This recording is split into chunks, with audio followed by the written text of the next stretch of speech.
जय जिनेन्द्र बंधु। अभी हमने कुंभ राशि की चर्चा करी। अब मीन राशि की चर्चा करते हैं कि मीन राशि वाले जिसका स्वामी गुरु है, ऐसे जातक कौन से तीर्थंकर की आराधना करें, पूजा करें, अर्चना करें, मंदिर बनवाएं, मूलनायक भगवान की स्थापना के रूप में उनको स्थापित करें तो उनके लिए महाकल्याणकारी, स्वयं के लिए, परिवार के लिए, समाज के लिए, देश के लिए हुआ करती हैं। तो मीन राशि में कौन कौन से अक्षर आते थे? दी, दो, था, झा, त्रा, दे, दो, चा और ची, ये अक्षर आया करते हैं। तो दी नाम के जो जातक हैं, विमल, सुमति, शांति, कुंतु, अजितनाथ भगवान इनके लिए सर्वोत्तम फल को देने वाले हैं। जहां उत्तम फल की बात करते चंदा प्रभु, मल्लीनाथ और नेमिनाथ भगवान के लिए उत्तम फल देने वाले हैं। और मध्यम फल की बात करते हैं तो अनंतनाथ और अरहनाथ और कुंथुनाथ भगवान हैं। दो नाम की अगर हम बात करें तो शीतल, शांति, नमीनाथ भगवान सर्वोत्तम फल देने वाले हैं। और वहीं पर पुष्पदंत, मल्ली, नमी और अभिनंदन भगवान इनके लिए उत्तम फल देने वाले हैं। और जहां मध्यम फल की बात करते हैं तो नेमिनाथ, शंभुनाथ, पदम प्रभु, महावीर, कुंतु और अजितनाथ भगवान के लिए मध्यम फल देने वाले हैं। और जहां था नाम से बात करते हैं तो शीतल, शांति, नमीनाथ भगवान ये महा उत्तम फल देने वाले हैं। उत्तम फल में सुपार्शनाथ, श्रेयांसनाथ, धर्मनाथ भगवान है। मध्यम फल में की बात करते हैं तो संभवनाथ, पारसनाथ, मुर्शुतनाथ, कुंतुनाथ, अजितनाथ और अभिनंदननाथ भगवान ये मध्यम फल देने वाले हैं। झा अक्षर से जो जातक हैं वह शीतल, शांति और नवीनाथ भगवान के लिए सर्वोत्तम है।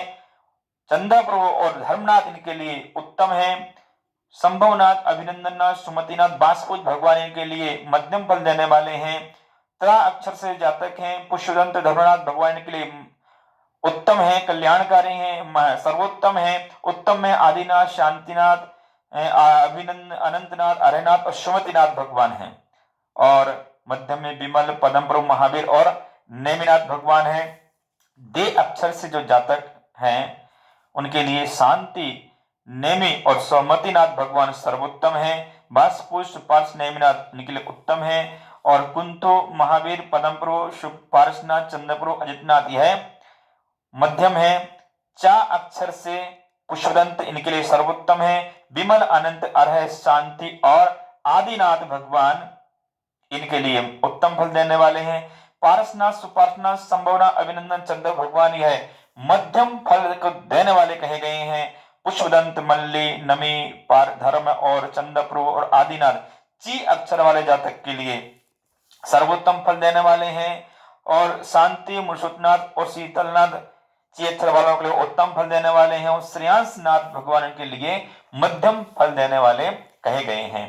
तो बंधुओं, इस प्रकार से तीर्थंकर की राशि तथा प्रथमा स्थापना कर्ता की राशि का मिलान करके मूल नायक भगवान का निश्चय किया जाता है। या सामान्य भी भगवान आप स्थापना करो तो मिलान करके करोगे तो आपके लिए बहुत अच्छे परिणाम आपके लिए प्राप्त हो जाएंगे। आपके नगर के आसपास में कोई भी अच्छे ज्योतिष विद्वान, प्रतिष्ठाचार्य उनसे मिलकर के हमें यह कार्य करवाना चाहिए।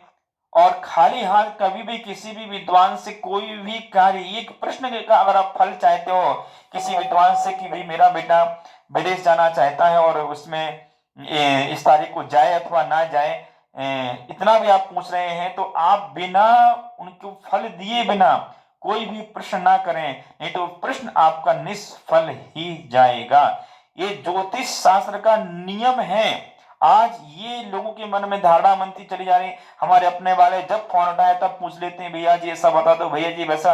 बताने में कोई दिक्कत नहीं, हम लोग तो ज्ञान दान देख समझ करके दे देते हैं, परंतु उसकी उत्तम फल की प्राप्ति आप लोगों के लिए कदापि नहीं होगी।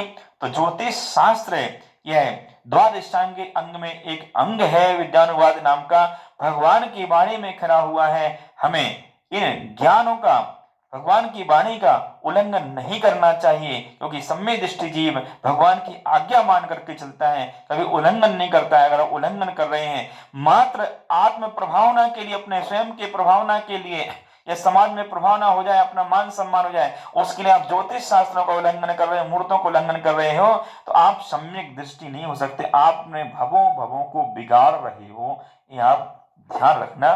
तो बस यही निवेदन है कि जिस क्रिया से स्वयं का कल्याण हो, समाज का कल्याण हो, राष्ट्र का कल्याण हो, वो क्रिया हमें करना चाहिए। वही सम्यक क्रिया होती है और उसी से स्वयं का भला भी होता है और दूसरों का भी भला होता है। मैं आपके बीच में ज्योतिष वास्तविक प्रतिष्ठाचार्य अरुण गुरु शुद्धांश, आप मुझसे मिलकर के फोन करके भी जो है ना आप जानकारी ले सकते हैं। ओम नमः।